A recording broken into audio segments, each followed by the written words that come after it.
Malacanang earlier belied the balato claim of Senator Revilla. Communications Secretary Sonny Coloma said what the president asked of Revilla was to decide on the merits of the case with his conscience. The allegation of the senator was quite serious. Nakialam daw yung Pangulo sa impeachment process by asking him na kung pwedeng ibalato na sa kanya yung conviction ni Corona.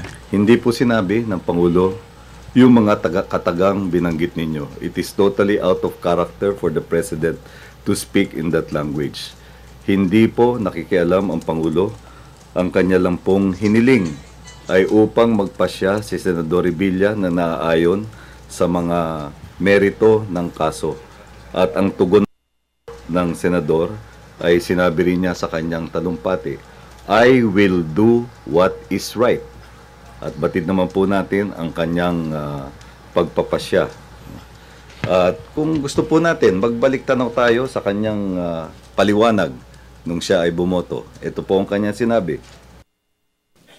In the end, I arrived with the conclusion that through his own direct admission, the Chief Justice failed to properly disclose all of his assets in his SALN.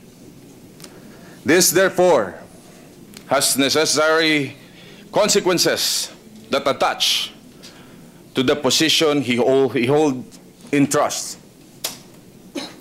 I prayed hard for divine providence and guidance in this one great decision of my life, Mr. President.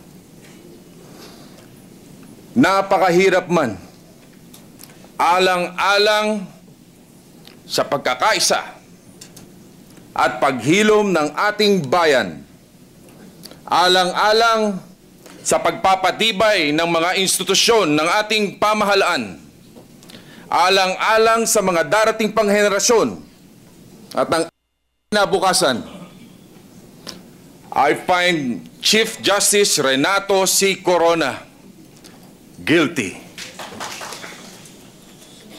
Tanong ko po sa inyo, ito ba ay pahayag na isang taong ginipit o nakakatanggap ng panliligalig tungkol sa kanyang pagpapasya?